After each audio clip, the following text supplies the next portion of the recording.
গুলি করে ছত্রভঙ্গ করা হয়েছে। কেন ছাত্র রাজনীতি নিষিদ্ধ করলো বাংলাদেশে? সমন্বয়ক দোলায় টি-20 ম্যাচ শুরু করেছে সেনাবাহিনী। সমন্বয়ক সার্জিস আলম থেকে শুরু করে সবাইকে একের পর এক গ্রেফতারের আওতায় এনে নিচ্ছে সেনাপ্রধান মিস্টার ওয়াকার। এখন পর্যন্ত 36 জনকে গ্রেফতার করছে। চাঁদাবাজি ও ভাঙচুরের অভিযোগে বৈষম্য বিরোধী ছাত্র আন্দোলনের আটক করেছে যৌথ বাহিনী। এদিকে দেশের পরিস্থিতি দিনে দিনে খারাপ হওয়ায় কঠিন অ্যাকশনে গেলেন সেনাপ্রধান ওয়াকার। দেশে চুরি ডাকাতি ধর্ষণ বৃদ্ধি পাওয়ায় হঠাৎ করে এবার একই দিনেই 36 সমন্বয়ককে গ্রেফতার করলেন সেনাপ্রধান ওয়াকার। মহাবিপদে ডক্টর ইউনুস এবং তার সমন্বয়করা। কি হচ্ছে দর্শক, সারা দেশে কি করতে যাচ্ছে অবশ্যই বিস্তারিত জানতে সম্পূর্ণ ভিডিওটি ধৈর্য সহকারে শেষ পর্যন্ত দেখার অনুরোধ রইল। তাদেরকে পুনর্বাসন করার জন্য সাজিদ সাহেবরা মহাব্যস্ত হয়েছে। এটা কি তাদের নতুনত্ব না? তিনি এলাকায় ঢাকা বিশ্ববিদ্যালয়ে যে ওয়াইফাইয়ের ব্যবসা করে তাকে ধরে তিনি 50,000 টাকা চাঁদা চেয়েছেন। তো নয়া রাজনীতির বন্দোবস্তের নামে আমি যে আবার নতুন চাঁদাবাজি করবো না ভাই, চাঁদাবাজি যদি করি তাহলে সিনিয়র চাঁদাবাজ যারা আগে বিএনপি, আগের জামাত, আগের এবি পার্টি, তাদেরকেই দেই, প্রমাণে দিয়ে দরকার কি আমরা খুচরা কাছে খাই। মুখে আমরা যত কথাই বলি না কেন, আসলে বাংলাদেশের রাজনৈতিক পরিস্থিতি খুবই খারাপ। এটা কোনো কারণ ছাড়া এমন কেউ নাই যে বিশ্বাস করেন না। ওয়াকাররা কখনো দেখেছেন যে 24-এর বর্ষা বিপ্লবের শহীদদের প্রতি শ্রদ্ধা জানিতে? শহীদ ফ্যামিলির যে কথা করার ব্যাপার বাদই দিলাম, কখনো উচ্চারণ করছে শহীদের কথা করে নাই। একদল তো ওয়াকারের বিপ্লবের নেতা বানায় দেয়, ওয়ালকার তুর্ক ফাঁস করে দিচ্ছে। কেমনে এই ক্যাশ প্রেমিক জেনারেলরা দেশ প্রেমিক জেনারেল বনে গেছে, এখন দেশের সেবা করছে। বাংলাদেশে ইউনুস কি খুব একটা ভালো জায়গায় রয়েছেন? এই প্রশ্নের উত্তর যদি দেওয়া হয় তাহলে অনেকেই বলবেন না। অর্থাৎ এখন বাংলাদেশে খুব একটা ভালো জায়গা নেই ইউনুস। সার্জিস আলম যদি মনে করেন বাংলাদেশটা বাপের তাল্লুক, তাহলে তিনি বলবেন যে উমুকের বিচার এইভাবে চাইবেন, উমুকের বিচার এইভাবে চাইবেন না। যদি আওয়ামী লীগের দোষরের বিচার করতে হয় আগে হাসনাত এবং সার্জিসের বিচার করে। যে বাংলাদেশের সেনাবাহিনী আপনার কাজ কি, তারা বর্তমান আপনার রকেটের গতিতে মনে করেন আগাচ্ছে। অন্যদিকে আমাদের বাংলাদেশকে যারা নাকি প্রতিনিয়ত অস্থিতিশীল করার চেষ্টা চালাচ্ছে, আমরা বিশেষ করে সেনাবাহিনীর প্রধান মিস্টার ওয়াকারকে বলতে চাই, আর এরা বর্তমান কি পরিমাণ আতঙ্কে আছে কল্পনা করতে পারেন। এরা হচ্ছে দেশের জঙ্গি, এদেরকেও বিচারের আওতায় আনতে হবে। নর্থ সাউথ বিশ্ববিদ্যালয়ের জাতীয় নাগরিক পার্টির মুখ্য সংগঠক সার্জিস আলমের ওপর হামলার ঘটনায় যে ঘটনা ঘটেছে মাগুরায় আসিয়ার সাথে, সেটা আপনাদের অন্য সবার মতো আমাদেরও মর্মাহত করেছে এবং আমরা তীব্র নিন্দা জানাই। কিন্তু সরকার হিসেবে আমাদের দায়িত্ব আছে। আমাদের স্বরাষ্ট্রমন্ত্রী সাহেব বলেছেন অলরেডি সাথে সাথে যারা অভিযুক্ত আছে তাদের গ্রেফতার করা হয়েছে। আমরা এই মামলাটায় তদন্ত বিচারে যাতে বিন্দু মাত্র। আসসালামু আলাইকুম ওয়া রাহমাতুল্লাহ। আশা করি সবাই ভালো এবং সুস্থ আছেন। স্বাগতম জানাচ্ছি আমাদের আরো একটি নতুন ভিডিওতে। সুপ্রিয় দর্শক মণ্ডলী, ভিডিওর থাম্বনেল, টাইটেল ও ভিডিওর কিছু অংশ বিশেষ দেখে আপনারা ইতিমধ্যে ধারণা করতে পেরেছেন যে আজকের ভিডিওটি কতটা গুরুত্বপূর্ণ। সুপ্রিয় দর্শক মণ্ডলী, সেই অংশ বিশেষগুলোর বিস্তারিত আলোচনা দেখলে আপনারা আর রীতিমতো কথাবদ্ধ হবেন। আসুন আমরা সেই অংশ বিশেষগুলোর বিস্তারিত আলোচনাটা দেখে আসি। তার আগে আপনাদের প্রতি ছোট্ট একটা রিকোয়েস্ট, যারা আমার চ্যানেলে নতুন, চ্যানেলটি সাবস্ক্রাইব করে, লাইক করে, শেয়ার করে সাথেই থাকুন। সুপ্রিয় দর্শক মণ্ডলী, আপনাদের বিশেষ অনুরোধ জানাচ্ছি ভিডিওটি সম্পূর্ণ দেখার জন্য। ভিডিওটি সম্পূর্ণ দেখলে আপনারা বুঝতে পারবেন আজকের আলোচনার বিষয়বস্তু কি। সুপ্রিয় দর্শক মণ্ডলী, আসুন কথা না বাড়িয়ে সেই সম্পূর্ণ ভিডিওটা দেখে আসি। শুরু করে বা এই বাংলাদেশে আপনার আগস্ট মাসে বা জুলাই মাসে যেই জঙ্গি হামলা চালাইছে, সবাইকে একের পর এক গ্রেফতারের আওতায় এনে নিচ্ছে আপনার বাংলাদেশের অ্যাডভাইজার কিংবা আমাদের সেনাপ্রধান মিস্টার ওয়াকার। কি বিষয়টা তো আপনাদের হাস্যকর মনে হচ্ছে। দেখেন তো ছবিটা, এটা হচ্ছে আমাদের বাংলাদেশের অ্যাডভাইজার, তিনি নিজে বলছে এখন পর্যন্ত 36 জনকে গ্রেফতার করছে বা আরো কি আপনার আইনের আওতায় আনা হচ্ছে। তো অনেকেই বলতেছে কিংবা এমনটাও শোনা যাচ্ছে যে বাংলাদেশে বৈষম্য বিরোধী আন্দোলনের নামে যে একটা জঙ্গি হামলা হয়, সেই জঙ্গি হামলাকে কেন্দ্র করে আপনার কি বলে আপনার বাংলাদেশের থানা লুটপাট, পুলিশ গণহত্যা বা বিশেষভাবে যে থানা লুটপাট করে যে অস্ত্রগুলা, এই সমস্ত অস্ত্র কিন্তু আপনার আমাদের বাংলাদেশে যে হিজবুত তাহরি আছে, জামাত শিবির আছে, এইটার যে সভাপতি, সেই সভাপতির কক্ষে আপনার এই অস্ত্রগুলা পাওয়া যায়। এবং আমাদের বাংলাদেশের আপনার সেনাপ্রধান মিস্টার ওয়াকার, তিনি গতকালকে আফ্রিকা সফর শেষ করে আসতেই না আসতেই এই তদন্তটা চালায় এবং সেখান থেকে এতগুলো অস্ত্র কালেক্ট করে কিংবা উদ্ধার করে আমাদের বাংলাদেশের পুলিশ বাহিনী এবং সেনাবাহিনী একত্র হয়ে। এখন এই সেনাবাহিনী এই কাজটা কতটুকু সাকসেস করতে পারবে, এটা হচ্ছে দেখার বিষয়। তবে আমরা কিন্তু দেখতে পাচ্ছি যে বাংলাদেশের সেনাবাহিনী আপনার কাজ কি, তারা বর্তমান আপনার রকেটের গতিতে মনে করেন আগাচ্ছে। অন্যদিকে আমাদের বাংলাদেশকে যারা নাকি প্রতিনিয়ত অস্থিতিশীল করার চেষ্টা চালাচ্ছে, আমরা তাদের উদ্দেশ্যে বলে দিতে কিংবা আমরা বিশেষ করে সেনাবাহিনীর প্রধান মিস্টার ওয়াকারকে বলতে চাই, একটা ছবি দেখেন যে শাহাবুদ্দিন চপ্পু আর সেনা প্রধানকে কিভাবে সাহায্য করা হবে বা সাহায্য করা যায়।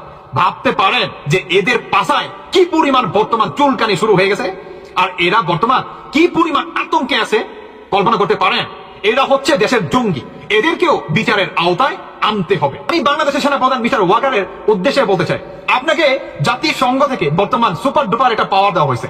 অতএব তাহলে আমাদের বাংলাদেশকে যারা নাকি প্রতিনিয়ত বহির্বিশ্বে থেকে অস্থিতিশীল করার চেষ্টা চালাচ্ছে, কিংবা আপনি বা আপনার এই অ্যাডভাইজাররা যারা নাকি বাংলাদেশের অন্তর্বর্তী, এরা সবাইকে গ্রেফতার করতেছে। বেশ ভালো কথা, জাতিসংঘের পার খায়া, দুঃখিত সরি, হ্যাঁ, জাতিসংঘের ঠেলা খায়া। তাহলে এই যারা নাকি বহির্বিশ্বে থেকে আমাদের বাংলাদেশকে প্রতিনিয়ত অস্থিতিশীল করতেছে, কিংবা ডিরেক্ট আমাদের বাংলাদেশের রাষ্ট্রপতিকে আর সেনাপ্রধান মিস্টার ওয়াকারকে এভাবে হুমকি ধমকি দেয়, এদেরকে কেন বা কিংবা এদের এগেনস্টে আপনার শক্ত একটা অবস্থান আপনি নিচ্ছেন না কেন, বা আমরাই বা এটাকে এখন পর্যন্ত দেখছি না কেন? বলেন, ঘাটতিটা কোথায়? আপনি কি তাহলে ভয় পান এই জঙ্গিবাদীদের? হ্যাঁ, যেখানে আপনাকে কি বলে জাতিসংঘ থেকে বা আমেরিকা থেকে ডিরেক্ট আপনাকে সুপার পাওয়ার দেওয়া হইল, হ্যাঁ, সেখানে আপনি কেন ভয় পাচ্ছেন? বলেন, কেন ভয় পাচ্ছেন? আমরা এটার একটা উপযুক্ত জবাবের দাবি জানাই, উপযুক্ত জবাব। সেনাপ্রধান মিস্টার ওয়াকার, আশা করি আপনি আমাদেরকে নিরাশ করবেন না। অন্যদিকে আপনি বা আপনার বাহিনী, এটা খুবই আনন্দের কথা যে যারা নাকি বাংলাদেশের প্রতিনিয়ত অস্থিতিশীল করছে, কিংবা বাংলাদেশে একটা জঙ্গি হামলা হয়েছে, প্রতিনিয়ত আপনারা একে একে সবাইকে গ্রেফতার করতেছেন। আমরা আশাবাদী সার্জিস আর হাসনাতকেও গ্রেফতার করা হোক, কারণ এদের মূলত মাস্টার মাইন্ড হচ্ছে এই দুই কালাপাঠা। একটা হচ্ছে দলাপাঠা, একটা হচ্ছে কালাপাঠা।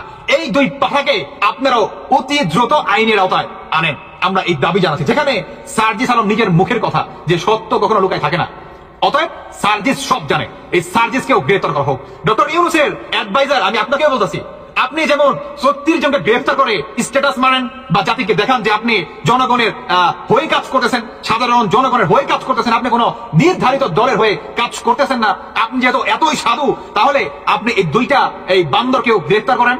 এটা তো করতে হবে নাকি ভাই? কারণ যেহেতু ও আপনার মেন মাস্টার মাইন্ড, এটা তো নিজের মুখে স্বীকার করছে। যেহেতু আপনি সবাইকে গ্রেফতার করতেছেন, তাহলে আমরা এই দুই কালা পাঠাকেও গ্রেফতার করার আমরা আহ্বান জানাচ্ছি। প্রথমে আমি দোয়া করি আল্লাহ যেন আসিয়াকে সুস্থ করে দেয়। ডক্টর ইউনূসের সরকার কথায় কথায় সংস্কারের কথা বলে না, আসেন একটা সংস্কার দিয়া আপনার এই সংস্কারের যাত্রা শুরু করেন। আসিয়ার যারা অপরাধী আছে, এর সাথে বাংলাদেশে এ যাবৎকালে গত 5ই আগস্টের পর বা এর আগে যতগুলো ধর্ষণের ঘটনা ঘটেছে, সেই ঘটনাগুলো যারা দোষী প্রমাণিত হয়েছে তাদের প্রত্যেককে পাবলিক প্লেসে সরাসরি জনতার হাতে দিয়ে দিতে হবে। তবে জনগণ ধৈর্যই তাকে শেষ করে ফেলবে না, তাকে ঝুলাইতে হবে বাঁশের মধ্যে অথবা ক্রসের মধ্যে। তারপর তার নুনুর মাথায় 2 থেকে 3 কেজির একটা ইট বাইধা দিতে হবে, হাত বাইধা দিতে হবে, পা বাইধা দিতে হবে, চিল কাউয়া ঠোকরে ঠোকরে তারে খাবে। সারা বাংলাদেশের ক্যামেরা লাইভ দেখাবে যে একজন ধর্ষকের পরিণতি এদেশের মানুষ কিভাবে করে। অথবা ইসলামের আইন অনুযায়ী কোমর পর্যন্ত গাইরা জনগণের হাতে ছেড়ে দিতে হবে ছোট ছোট পাথরের টুকরি দিয়ে। এই ফাঁসি টাসির দাবি তুইলা আপনি বাংলাদেশের আইন সম্পর্কে যদি জানেন, আইন যদি আইনের গতিতে চলে, আগামী 15 বছরেও এই আসিয়ার যারা অপরাধী এদের শাস্তি হবে না। এদের শাস্তি হোক না হোক, এই যে অথর্ব একজন উপদেষ্টা আছে জাহাঙ্গীর, পাশার নিচে ফেভিকল লাগাইয়া এই যে স্বরাষ্ট্র উপদেষ্টার চেয়ারটার মধ্যে বসছে, এত পরিমাণ আঠা লাগছে এখান থেকে উঠতেই চায় না। গতকালকে রাত থেকে ঢাবি সহ সারা বাংলাদেশ যেখানে উত্তাল, সেখানে এই জাহাঙ্গীর সে বাসার মধ্যে আছে কিনা আমার সন্দেহ লাগছে। 100% শিওর এই উপদেষ্টা বাসা ছেড়ে পালিয়েছে, নয়তো কোথায় এই জাহাঙ্গীর।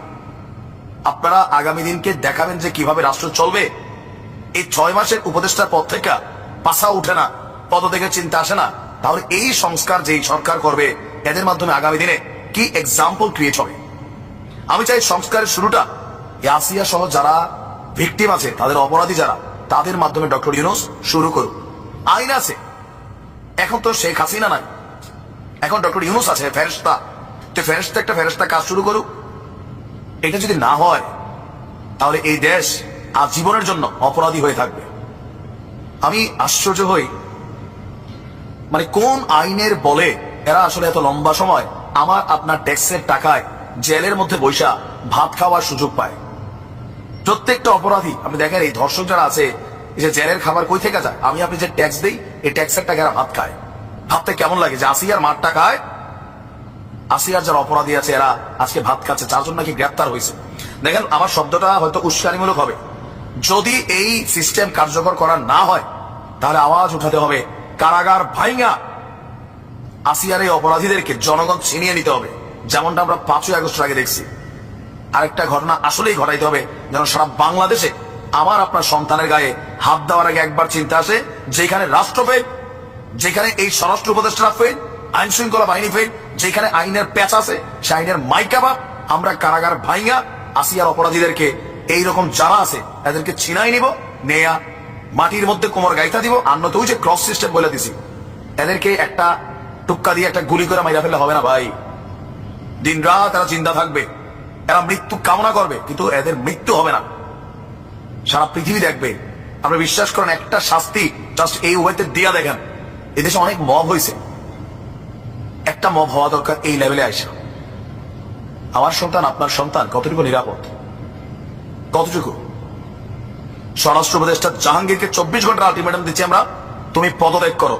তোমার মতন অথর্ব উপদেষ্টা কথা বললে মুখ দিয়া স্যাপ পরে, অযোগ্য, তুমি পদত্যাগ করো।